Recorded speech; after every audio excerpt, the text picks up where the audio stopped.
अब पहली लाइन जो मैं बताऊंगा वो ये है, जो रेलवे के रूल में लिखा हुआ है, छुट्टियों का पहला जो नियम आया रेल में वो 1949 में है, 1949।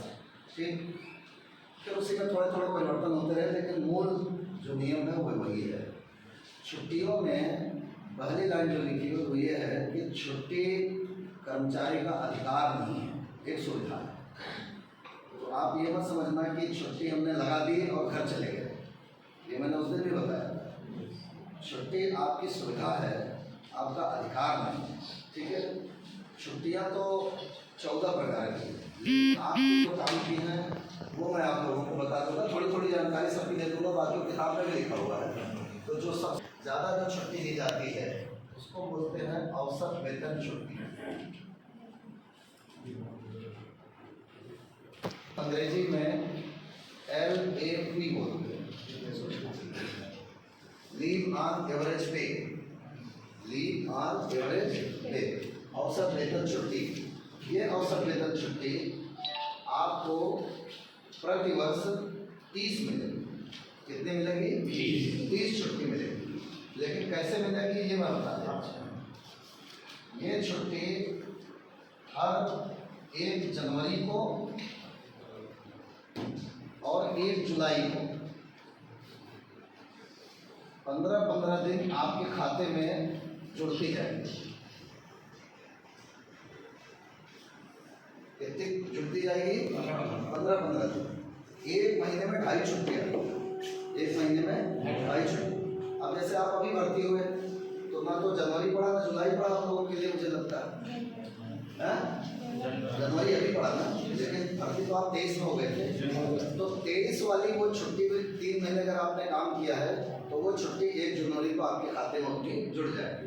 अब 1 जनवरी से आप काम कर रहे हो और पूरा 30 जून तक काम करेंगे तो 1 जुलाई को 15 छुट्टियाँ आपको मिलेगी। 6 महीने काम करोगे तो 15 छुट्टी, 2.5 छुट्टी पर मंथ।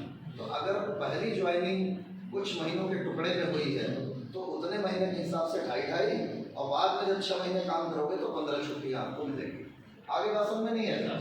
आगे ना, लेकिन ये आपके खाते में HRMS में RESS में दिखेगी। इसमें दिखेगी RESS और HRMS दोनों में दिखेगी। आगे बात समझ में? RESS क्या है? रेलवे एम्प्लॉय सेल्फ सर्विस, जिसमें आप अपना वेतन पर्ची, ठीक है ना, और पेमेंट वगैरह देख पाते हो। खुलने लगा कि नहीं खुलने लगा? हाँ, खुल रहा, बहुत बढ़िया। उसमें भी जो है वो सारी चीज़ें आती रहती हैं। RESS में जो वेतन आता है उसमें एक PDF का कॉलम होता है, ठीक है। वो PDF निकाल के आप अपने ही नंबर पर व्हाट्सएप कर देना हर महीने का। इसलिए मैं बता रहा हूँ कि 1 साल के बाद पुराना डाटा उसमें नहीं मिलेगा। उसमें जो डाटा सेव होता है वो 1 साल का रहता है। जैसे अगला ईयर आएगा पुराना डाटा गायब हो जाएगा। फिर आप अगर अपना 2 साल पुराना कोई वेतन ढूंढना चाहोगे, वेतन पर्ची क्या मिला है क्या नहीं मिला है, तो वो आपको फिर बाबू से संपर्क करना पड़ेगा, फिर भटकना पड़ेगा। तो आपको मैं उसका तरीका बता रहा हूँ। आप उसकी PDF निकालो और जैसे ही आप उसमें सेंड के लिए कॉलम पे क्लिक करोगे तो व्हाट्सएप में आजकल ऐसी सुविधा है कि सबसे पहले आप ही का नंबर आता है, यू करके, ठीक है ना। तो आप अपने ही नंबर पे उसको भेजते रहो, ठीक है। और जब जरूरत पड़े तो अपना व्हाट्सएप खोलो अपने नंबर वाला और उसमें देख लो। समझ आ गई ना? ये सब जानना बहुत जरूरी है। तो आप किसी ने पूछ लिया कि आपको 2 साल पहले इतना पैसा दिया था और वो काटेंगे तो आपको मिला था कि नहीं मिला था, आपको पता नहीं है, याद नहीं।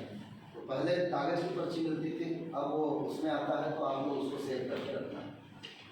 तो ये छुट्टियां आपको RESS में भी एक लीव का कॉलम होता है, HRMS में भी होता है, उसमें आपको ये छुट्टियां दिखेंगी जितने दिन जितने महीने आप काम कर चुके हो। लेकिन ये दिखेगी कब? जनवरी और जुलाई के बाद। 1 जनवरी और 1 जुलाई के बाद ही आपके खाते में ये छुट्टियाँ आएंगी, ठीक है। अब इन छुट्टियों को आपको बचा के रखना है। ये आपके लिए बड़ी मूल्यवान छुट्टी। क्यों बचा के रखना है? आपके रिटायरमेंट पर इन छुट्टियों को इकट्ठा करते करते अगर ये 300 दिन हो गई, कितने दिन?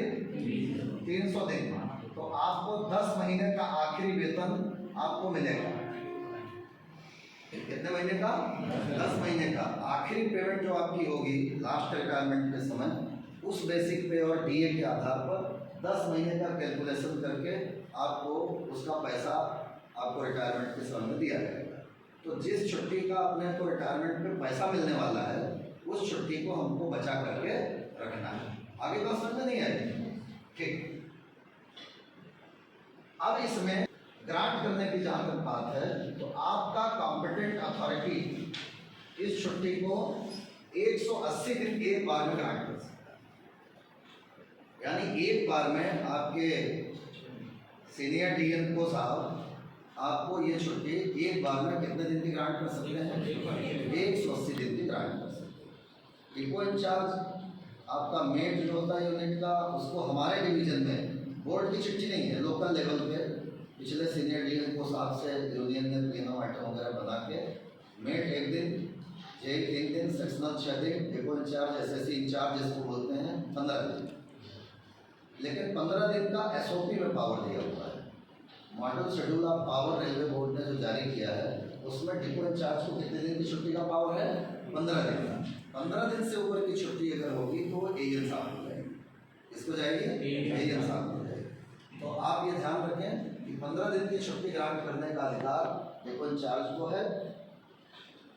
15 दिन का डिपो इंचार्ज, और डिपो इंचार्ज आपके होते हैं, आपके डिपो के जो एसएससी इंचार्ज होते हैं उनके अंडर में 3-4 सेक्शनल होते हैं, 7-8 जेई होते हैं, 8-10 यूनिटें होती हैं, तो उसमें यूनिटों में मेट होते हैं। मेट जो है उस यूनिट का एक मुखिया होता है।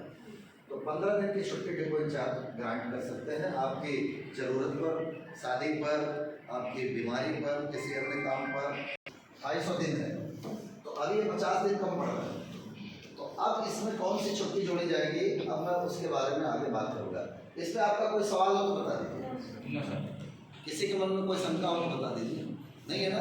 तो ये बड़ी इंपॉर्टेंट छुट्टी है। ये अगले साल आपके खाते में क्रेडिट होती रहेगी। 180